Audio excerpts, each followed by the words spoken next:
নমস্কার বন্ধুরা, তোমরা সবাই কেমন আছো? আশা করি ভালো আছো, সুস্থ আছো। আমিও খুব ভালো আছি। চলে আসলাম আজকে একটা নতুন ভিডিও নিয়ে। তো এটা হচ্ছে অনেক দিনের আগেকার ভিডিও। আমার না খুব পিঠে খেতে ইচ্ছা করছিল, এই সরা পিঠেগুলো সবজি দিয়ে অনেকেই আমি দেখি ফোনের মধ্যে, তার জন্য আমার ইচ্ছা করলো। তো ফোনের মধ্যে আর কি দেখলাম, দেখে নিয়ে আমি বানাতে বসে পড়লাম। তো যেরকম অন্যান্য মেয়েরা দেখি কোনো কিছু খেতে ইচ্ছা করে মার বাড়িতে গিয়ে আবদার করে যে মা আমাকে এটা খেতে ইচ্ছা করছে, কিন্তু আমার জীবনটা, আমার কপালটা একটু অন্যরকম। সেজন্য আমি কারো কাছে কোনো কিছু আবদার করতে পারি না, নিজে বানিয়ে খেতে হয়। তো ওই যে বানিয়ে নিয়েছি। আর এটা ছিল চিকেন, আর ছিল এটা ভেসে ভাজা।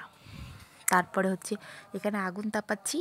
আর আমাদের বাড়িতে শীতের সময় কিন্তু আগুন জ্বালানো হয়। বাবা কোথা থেকে কাঠ কুট নিয়ে জ্বালায়।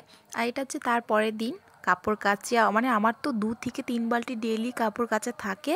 মানে আমি প্রচণ্ড পরিমাণে কাপড় ধুই, কিন্তু বিয়ের আগে কিন্তু আমি কাপড় ধুতে একদমই পছন্দ করতাম না। তার একদম অপোজিট আমি হয়ে গেছি এখন, পুরো কাপড় ধুই। আর হাতের নখ, 2 হাতে আগে খুব বড় বড় ছিল, কাপড় কাচতাম না, এখন তো আর নখ আর কোথায়।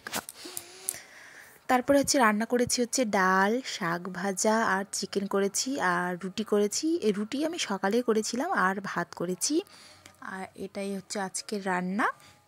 তারপরে আজকের থেকে লাস্ট, আজকে শুক্রবার, তারপর থেকে আমাদের নিরামিষই চলবে কিছুদিন।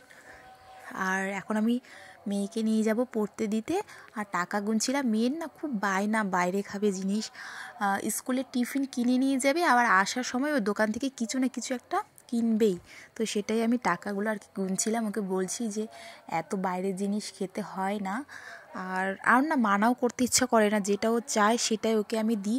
কেননা বাবা মার বাড়িতে মেয়েকে কোনো দিক দিয়ে কোনোভাবে কষ্ট দিতে হয় না, যেটা আমার বক্তব্য।